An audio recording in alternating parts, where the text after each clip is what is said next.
ફરી એકવાર આપણે આવી ગયા છે મેદાનમાં ગણિતના આંકડાઓ સાથે રમત રમવા.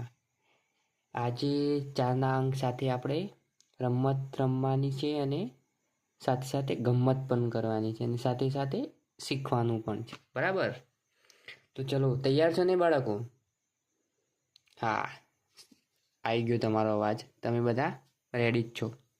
તો ચલો, હવે આજે આપણે 4 અંક છે તેની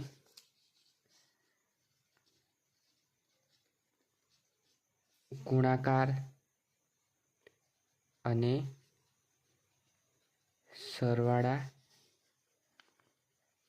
સાથેનો જાદુ આજમાવીએ. બરાબર? 4 અંકના સાથેનો. બરાબર? તો મતલબ 4 અંકના સાથે હોય તો 4ની સાથે બીજી કોઈ પણ સંખ્યા આવી શકે. તો ચલો, આપણે સૌપ્રથમ તો ગુણાકાર લખીએ.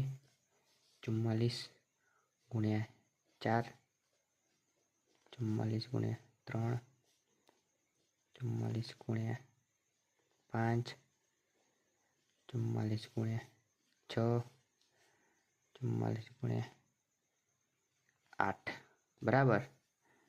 હવે આપણે આનો જવાબ મેળવવાનો છે વગર મોબાઈલ અને વગર કેલ્ક્યુલેટરે.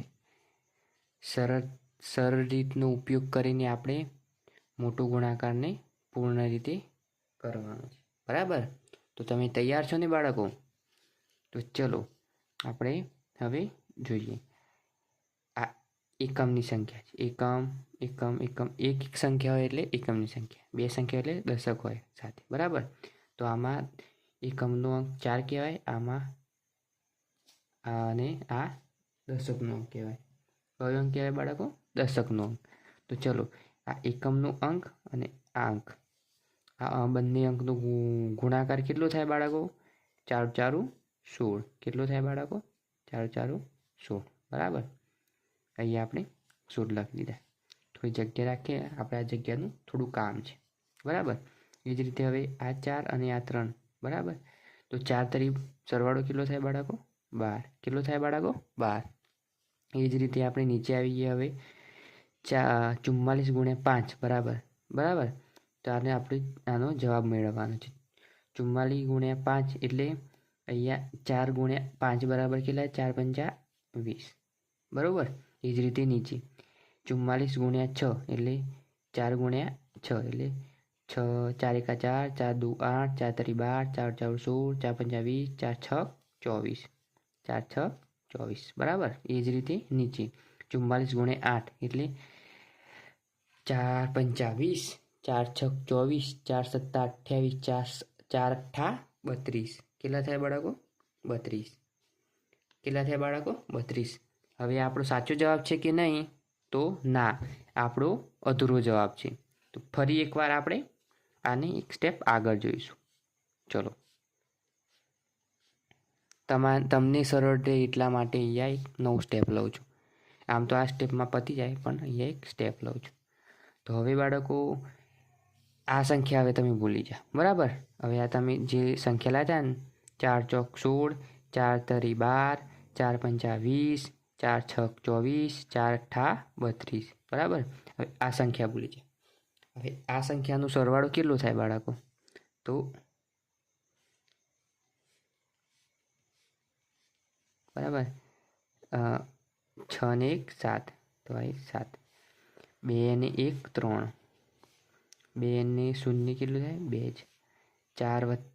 2 વત્તા 4 બરાબર કેટલા થાય બાળકો? 6. 3 વત્તા 2 બરાબર કેટલા થાય બાળકો? 5. બરાબર?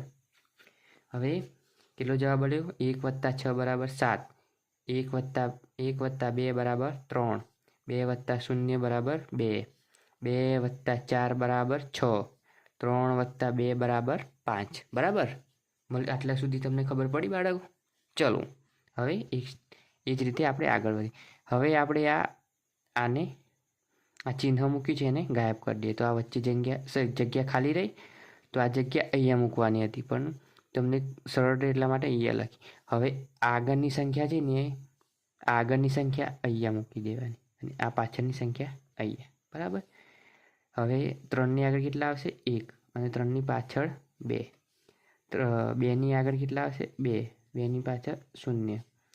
6ની આગળ અહીંયા પહેલી સંખ્યા અહીંયા, પાછળની સંખ્યા અહીંયા. આગળની સંખ્યાનું જગ્યા આગળ, પાછળની સંખ્યા પાછળ.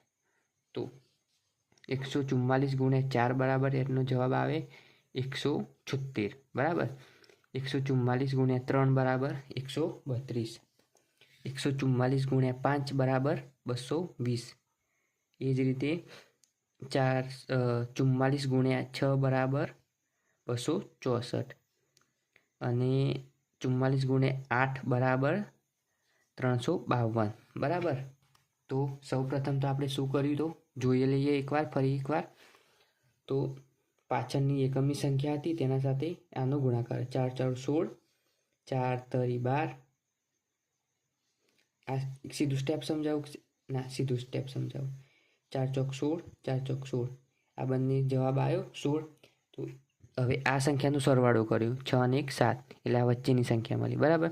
એટલે આ બે સંખ્યા હતી અહીંયા આમ તો થઈ જાત સરવાળો 7 થઈ જાત, તો તમને ખબર ઓછી પડે એટલે અહીંયા ફરીથી એકવાર લઈ એ 1 ને 6 ને +1 બરાબર 7 થાય, એટલે આ 16 તો હતા ને 7 થઈ ગયા, બરાબર. એ જ રીતે 3 ચોક 12 12 હતા અને વચ્ચે આ બંનેનો સરવાળો 3 થાય એટલે 132 થઈ ગયા.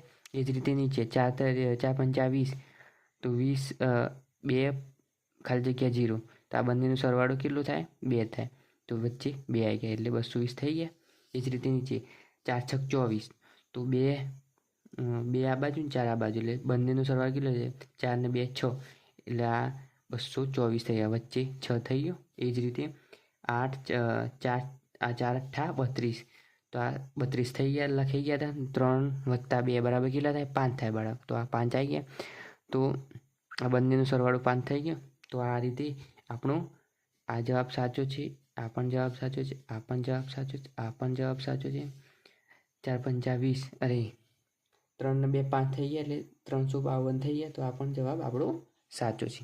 તો કેલ્ક્યુલેટર જો ઉપયોગમાં કેલ્ક્યુલેટર આપણી જોડે ના હોય તો આ રીતે આપણે સરળતાથી એકદમ ઇઝી રીતે ગુણાકાર ગણી શકીએ છીએ. અને આવી રીતે મોટો દાખલો હોય પણ તો પણ સરળ રીતે આપણે જવાબ મેળવી શકીએ. તો તમારા માટે પણ એક કામ આપતો જાઉં. તો હવે 44 ગુણ્યા 9 બરાબર કેટલા થાય તમારે શોધવું. આનો જવાબ મને કોમેન્ટમાં જરૂરથી બતાવવાનો, બરાબર. આ તમારું હોમવર્ક. શું કહેવાય બાળકો? હોમવર્ક. આ તમારે કોમેન્ટમાં મને જરૂરથી જણાવવાનું છે. ઓકે. આ વિડીયો તમને કેવો લાગ્યો? સારો લાગ્યો તો લાઈક આપજો અને તમારા મિત્રોને શેર કરજો. અને કોમેન્ટમાં મને જણાવજો કે આ રીત તમને સરળ લાગી કે ન. જો ન લાગી હોય તો કોઈ બીજી રીત લઈને તમને સરળતાથી શીખવાડીશ, જેથી તમને ગુણાકારમાં પણ એકદમ ઉત્તીર્ણ થઈ જાઓ, એકદમ ટોપ ઉપર થઈ જાઓ. તમે બધા જ ગુણાકાર એકદમ સરળ રીતે શીખી શકશો. તો આ રીતની મજા આવી હોય તો મને સપોર્ટ કરજો અને મને ફોલો કરજો, અને મારા વિડીયોને તમારા મિત્રો જોડે જરૂરથી શેર કરજો, અને વિડીયોને લાઈક જરૂર આપજો. અને આ વિડીયો પહેલેથી છેલ્લે સુધી કમ્પ્લીટ જોશો તો તમને કમ્પ્લીટ સરળતાથી રીત આવડી જશે. ન આવડે તો વિડીયો 3 4 વખત જરૂર જોવો.